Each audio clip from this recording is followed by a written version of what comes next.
everybody, this video we're going to cover the rules and requirements for free sparring at tournament. So, help me out, I have Ms. Scheich and I have Mr. Ling. Quick note, at tournaments, girls are not going to spar boys, but they volunteered to help us demonstrate today, so thank you too, here we go. So the first thing is that in free sparring is available to all belt ranks where the student has sparring gear. White, orange, yellow belts also have the chance to do one-step sparring. We're going to cover that in a different video. So in free sparring, the goal is to get to 5 points or to have the highest score after 2 minutes. So they have to wear all their gear, so face this direction. So that means chest gear, head gear, face shield, foot gear, hand gear, mouth gear, and then boys must be wearing their protective cups for sparring. This is true for at the school. It's also true for at tournaments or any HA events. So, in order to score those 5 points, here's the techniques they have. You two face each other, and you two just decide who wants to hit who as I call it out for today's video. Sparring to be, So, if they score a punch to the chest protector, that's 1 point. Go ahead, somebody.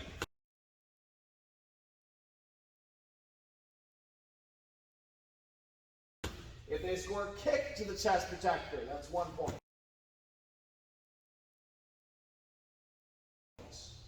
If they score a kick to the head, that's 2 points. If they score a jump kick to the body, that's 2 points.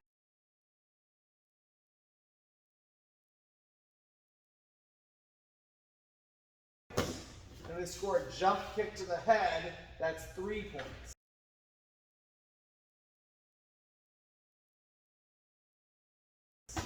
First 1 to 5 points wins. Now, the fast version is that. You now know the points. Now let's cover the 50 different thousand ways to have an illegal technique. Most common illegal technique is punching to the head. You two just want to do that. Also, kicking to the back, if avoidable, it is illegal. Now let me be clear. If she throws a kick and he turns into it, then that's not a foul. It's his fault for turning into it, unless she had time to see it and didn't pull the kick. Other common penalty is low kicks. Kicks below the belt are illegal. Also, elbow strikes, knee strikes. This is your chance to break every rule. No, back fists are fine. Right? Elbow strikes, knee strikes, those are also illegal. All right? Now, excessive contact is also illegal. Different judges kind of have a different grip on excessive contact. Here's what we want you to know. If a student is deliberately going through the target, or if they're over winding up, it's probably going to be excessive contact. However, disclaimer, if a student gets side kicked too hard, but they were moving into that side kick, then it might not be excessive contact, because sometimes that side kick's the only way to stop them from bulldozing you. So, be advised on, is the student trying to go through the target, or is the student trying to defend against an onslaught? Now, it is possible to score without making contact. The key word is insufficient defensive action. So if a student throws a technique that gets close, but was never going to score anyway, go ahead, somebody. So that missed, or do the round kick that gets like right here.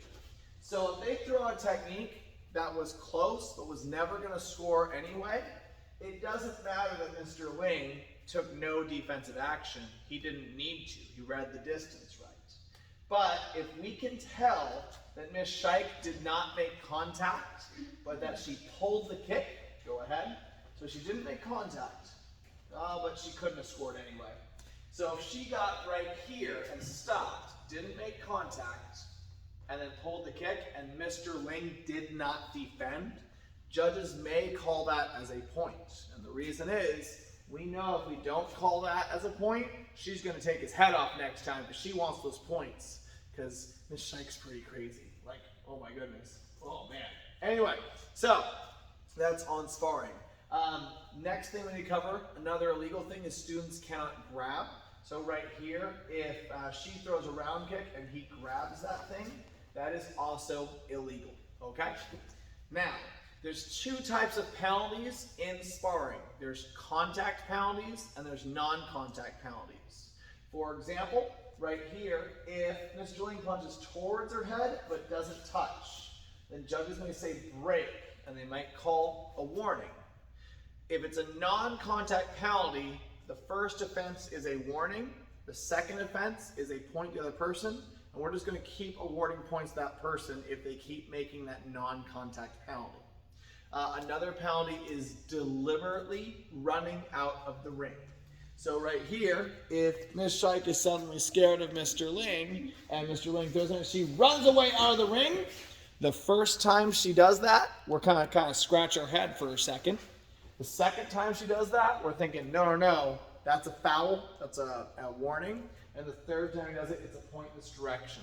This is an important rule because sometimes somebody gets 1 point ahead and they keep running out of the ring and no one can score on them. And the bummer is that if that rule is not kept in play, the student can lose the match even if they're the higher skill because they never got the chance to go score those points. While we're talking about that, in order to score, one of your base legs has to be in the ring.